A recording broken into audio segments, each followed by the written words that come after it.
Over the weekend, the FBI disclosed that a man was taken into custody for what appears to be an attempted assassination of Republican presidential candidate Donald Trump.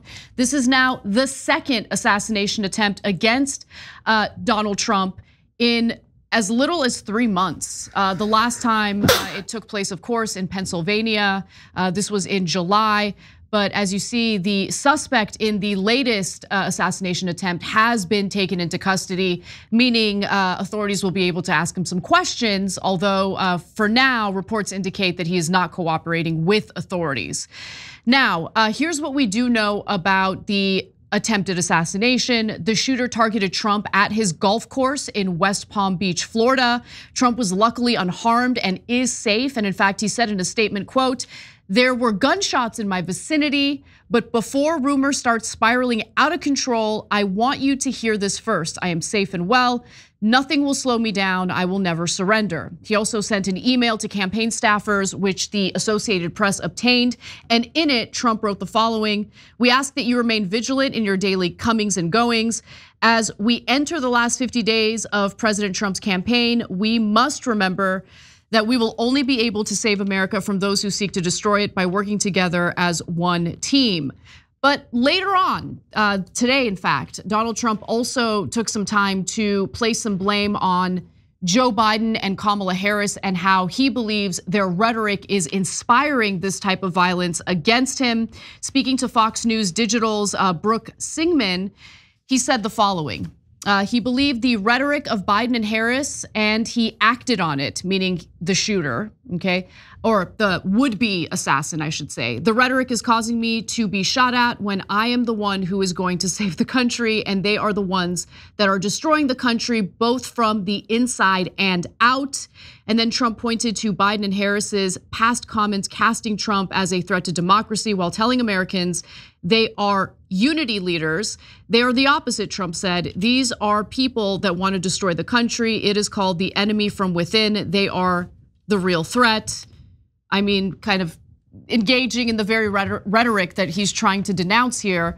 But I do want to give you some more details about how this all played out. So real quick, Cenk, before I go to you, I just want to give you the basics of what happened yesterday. So according to the Associated Press, US Secret Service agents posted a few holes up from where Trump was playing and noticed the muzzle of an AK-style rifle sticking through the shrubbery that lines the course roughly 400 yards away. An agent fired and the gunman dropped the rifle and fled in an SUV, leaving the firearm behind along with 2 backpacks, a scope used for aiming, and a GoPro camera, Palm Beach County Sheriff Rick Bradshaw said. The man was later taken into custody in the neighboring Martin County. Now, during a press conference today, acting director of the US Secret Service, Ronald Rowe, provided additional details about the shooter, including, well, you're about to hear. Let's watch. The agent, who was visually sweeping the area of the 6th screen, saw the subject armed with what he perceived to be a rifle and immediately discharged his firearm. The subject, who did not have line of sight to the former president, fled the scene. He did not fire or get off any shots at our agent. With reports of gunfire, the former president's close protection detail immediately evacuated the president to a safe location. The protective methodologies of the Secret Service were effective yesterday.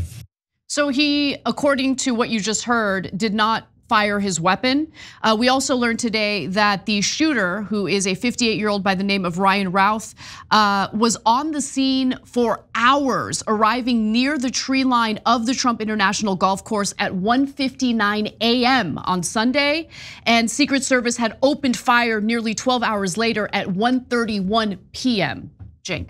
Hey, don't scroll away. Come back. Because before the video continues, we just want to urge you to lend your support to TYT. You power our honest reporting. You do it at tyt.com/team, and we love you for it. So was he going after Trump? Yeah, almost definitely. So you could pretty much drop the almost, but we just are looking for one last piece of confirmation from the cops. Was he a giant Democrat all along? No, he voted for Donald Trump in 2016 It's unclear about 2020 because he had supportive and critical things to say. At this point, was he against Trump? Definitely. So we'll get into his motivations more in a little bit. Was the Secret Service in on it? Because of course, immediately deep state conspiracy theories. Well, he didn't get a shot off, and the Secret Service shot at him before he got any shot off, or Trump was in the line of sight. So if they're in on it, they're not doing a very good job. So if they're looking to protect Donald Trump, they did an excellent job. Now to the rhetoric. So as Anna read you, Trump says about Harris and Walls, these are the people that want to destroy our country. It's called the enemy from within. They are the real threat. Yeah, that's the exact kind of rhetoric that leads to dangerous situations like this. So he always says, oh, they shouldn't be allowed to criticize me at all. You can't criticize me. That's dangerous rhetoric. That's why I'm getting shot at. By the way, they're the enemies from within. They're the domestic problem. Is this somebody going to do something? What do you say? They're the real threat. Okay, look, I don't even want to say it out loud, but he's instigating his own supporters to fire back. It's a terrible, terrible, terrible thing that he's doing. If you say, what do you mean, Cenk? He's the one who might have been a victim here. Absolutely. What happened to him in both instances is terrible. I don't want it to happen to anyone. And by the way, guys, if you watch the Young Turks, you'll know that when this phrase comes up, I hate it when either side uses it. Enemies, foreign or domestic. When you mention domestic, you start getting people to think, oh, the enemies are here. We have to fight each other. We have to kill each other. We have to shoot at each other. No, no, no, no, no. No, foreign, I understand. Domestic, we handle with politics and rhetoric. We don't do it with violence. It is a defeat and saying that I don't know anything, I'm a loser, I can't beat you with my ideas, I have to go to violence. So it's terrible when it happens to Trump. And it's also terrible when Trump says things like he just said about Harris and Walls, because I'm afraid of what it's going to lead to next on all sides. Yeah, I mean, look, the rhetoric has devolved significantly, especially over the last 10 years. And as we learn more and more about the would-be assassin, you'll hear him kind of regurgitate some of the lines that you have heard Democrats say. But look, it's tricky, right? Because on one hand, when it comes to Trump attempting to subvert democracy, I mean, that certainly happened with the fake elector scheme. But I do think that there is a line that gets crossed when you keep repeating over and over again that like Trump is Hitler, Trump is this, Trump is that. Because what would you do if you genuinely think that someone is the next Hitler? Yeah, I understand. So look, guys, it's tough issues. So I can put out some clear red lines on both sides, and then the tricky parts in the middle, right? So when you start talking about how somebody domestically is the real threat, or somebody should do something about a Second Amendment remedies, rights, et cetera, that's dangerous. You're talking about actual weaponry. You're talking about taking physical action. It's a terrible idea, right? I always think shoe on the other foot, right? So if Trump were to say about Harris and Walls, their economic policies are dangerous. No, that doesn't cross any line. What are you talking about? We're talking about economic policies. Of course, I'm allowed to criticize the economic policies or foreign policies or any of their policies, right?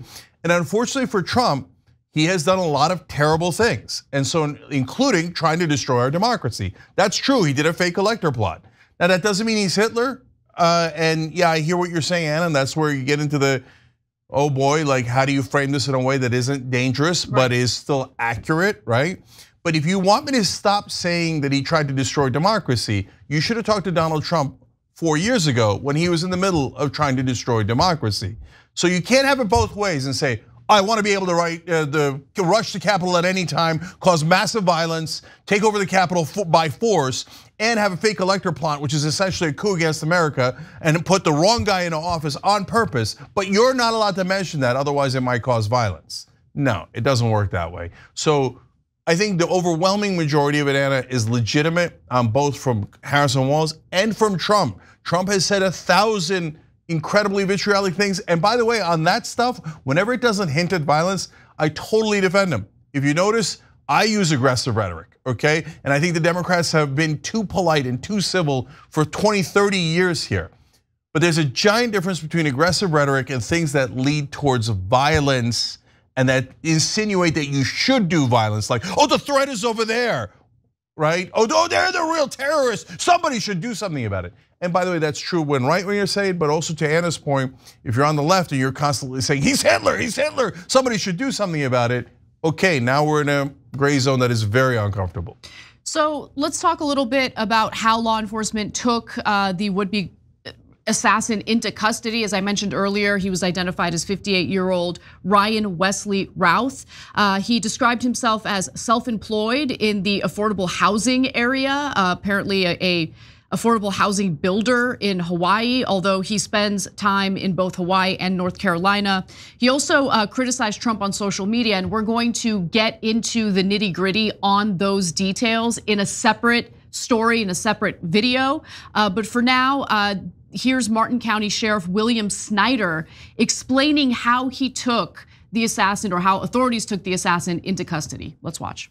After the attempted assassination of President Trump, we received a bolo of be on the lookout from the Palm Beach County Sheriff's Office. We had a vehicle description and a tag.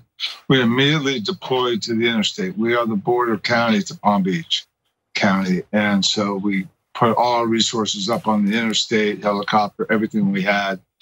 And fortunately, one of my road patrol deputies saw the vehicle, followed it for a couple miles, waited till our, we call them pinch vehicles, big trucks, with heavy front end bumpers, and we forced the vehicle to a stop, I-95, conducted a felony stop, brought him out of the vehicle, and safely apprehended him.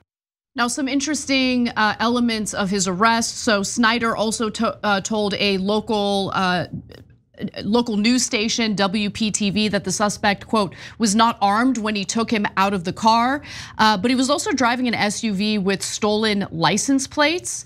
And he apparently did not resist at all. He just had a straight face, did not really give any type of expression or any type of indication that he was confused about the arrest, and that's also according to Snyder. And during today's court appearance, Routh appeared in court to face 2 state charges, and there's very likely going to be additional federal level charges, but these are just the state charges for now. The 2 charges include possession of a firearm by a convicted felon. He does have a lengthy criminal record, although most of it is for misdemeanors.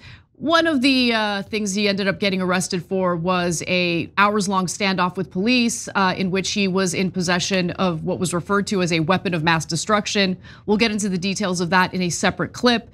But if he is found guilty of these state charges, he faces 20 years in prison. And so that's what we know so far about how everything went down. An investigation is ongoing, and I'm sure we'll learn more details about what happened yesterday, and also more details about the would-be assassin himself. Cenk. So I want to answer a couple of questions and read comments of the members because they're relevant to this story. Join button below said, this may be a dumb question, but did this guy actually break a law? My understanding is that it's completely fine and normal to go wherever you want with any gun you want in Florida. So you're on to an important issue, but it doesn't apply here.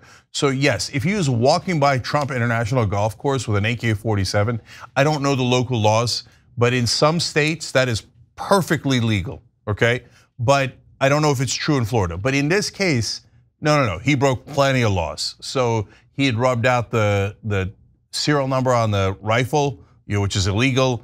It doesn't look like he had the right to carry a rifle, but we'll have to look into more of his criminal record. That is true. Right. Again, one of the charges is possession of a firearm by a convicted felon. The second one is possession of a firearm with an obliterated serial number. Yeah, so those are clearly violations of the law. And this is not a close call, guys. He's got a book about how, hey, maybe it's not so bad if Trump gets assassinated. He mentions in the book. Right. Like this, no, he was going to do harm. And by the way, when they got to him, and they said, they have all of the authorities surrounding him and stuff, he didn't seem surprised at all. No, he didn't. Right, that's because he knew what was going on. You also, even in states where you have the right to conceal carry or even open carry, you don't have the right to just willy-nilly point the barrel of your weapon at people, right? And so the reason why the Secret Service was able to detect him is because they saw the barrel of the weapon poking out of shrubbery. Yeah. So. Yeah, and look, that sheriff that we just showed you, he started talking about, hey, was it a conspiracy and other people involved? And I thought, when I saw the headline, I was like, that sounds super kooky. Oh no, let's not go in this direction. But then when I watched it, I thought, okay, there's some legitimate questions here, not about a conspiracy, but hey, why was he at this particular golf course? Was Trump's schedule public? Did he know it? He apparently did wait for about 12 hours, so he didn't know it with any kind of detail. And great job by the Secret Service. They're tracking the holes that Trump has already played, the ones after him and before him. And so that's why they were ahead of Trump, and this guy never got him in the line of fire because the Secret Service was a couple of holes ahead. So that's terrific. And so I'm glad they did a great job of law enforcement here. Last thing is from one of our members, and by the way, guys, hit the join button below, okay, or tyt.com/team. So these guys are all on tyt.com, the ones I'm reading about here, and you join that through tyt.com/team. Okay, so and the links will be always in the below in the description box. Concept of a username said, Trump's fans attacked Pelosi's husband, which Trump later made fun of, and attempted to kidnap a Democratic governor after Trump criticized her. But Biden-Harris walls have been the instigators of violence, right? So look, guys, I know that a day after an aborted assassination attempt, a foiled assassination attempt against Trump, we all have to, like there's this thing of like, oh, you have to take him more seriously. No, you have to take the attempt super seriously, make sure he's okay, and that this stuff never happens. You don't have to take his words any more seriously. His words are just as ridiculous as always. He's instigated violence and laughed about violence from his own side 100 times. So when he tells people, oh no, we should watch out for dangerous setting, he means only about me. I get to say it about everyone else and laugh about how Nancy Pelosi's husband had his head smashed in with a hammer by one of my fans. And that's so funny. But when it happens to me, whoa, whoa, whoa, whoa, watch the dangerous rhetoric. Yeah, that's what I thought. Giant hypocrisy. You should watch it on both sides. Thanks for watching The Young Turks. I really appreciate it. Another way to show support is through YouTube memberships. You'll get to interact with us more. There's live chat emojis, badges. You've got emojis of me, Anna, John, JR. So those are super fun. But you also get playback of our exclusive member-only shows and specials right after they air. So all of that, all you gotta do is click that join button right underneath the video. Thank you.